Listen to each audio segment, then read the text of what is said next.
DBA6 review. A lot of piecewise functions here. Let's just go through evaluating single value piecewise functions. F of -2 with this function here. F of -2, if we think about a number line, where does it land in relationship to this information right here? If we think about a number line here, putting 0 here, how does this thing get split? -1, between -1 and 1, and then greater than 1. Okay, so we have areas here. This one would refer to that one there. We have an area here referring to this set here. And then finally we have an area here based on this here. So we can sort -2. Where does -2 fit into this number line scheme? Fits right over here, right? There's -2 here. So nope and nope. Answer is going to be 13. What about F of 10? Where does 10 sit? 10's somewhere out here, right? Which would have been this group right there. So -8. Okay, same deal here. Where's our sets here? Less than -2, and then -2 to 5, and then greater than 5.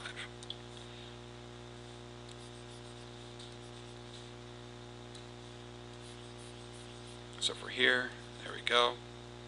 If we're here, there we are. -2. Whoa, -2 sits right on it. So now let's look at the inequality symbols. We got to plug it into this one right here. -2 is a part of this function here. So we need to do -2 squared minus 4. Simplifying that, 4 minus 4, 0. Answer there is 0. Over here, a 10, which would be out here. 10, we got to do 3 times 10 plus 11. So 30 plus 11 would be 43.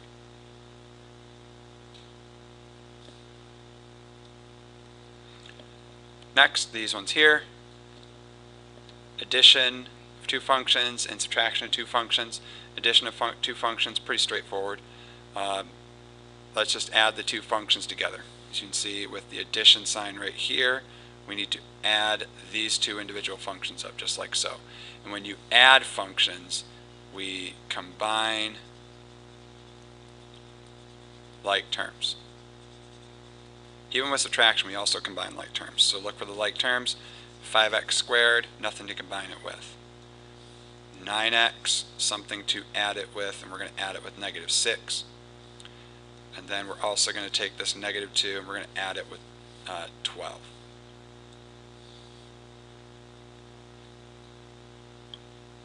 Okay, over here, subtraction. Now we have to take these two and we have to subtract them. Now subtraction requires us to distribute that minus sign there and there. So one thing you could do here is rewrite it. That could be a valid step here. If you put that minus sign in there, notice now those two minus signs make it plus 6x minus that 12. Now we have minus 12. And now once again we combine like terms. So 9 plus 6, that's going to give us 15. -2 and -12 is going to give us -14.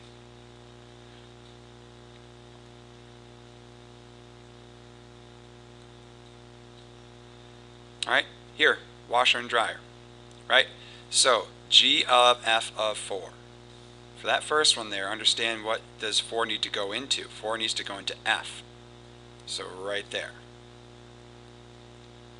So 4 squared minus 11, 4 squared 16, 16 minus 11 would give us 5. Now what are we supposed to do with that 5? Remember what that 5 is our output here of F of 4 is 5.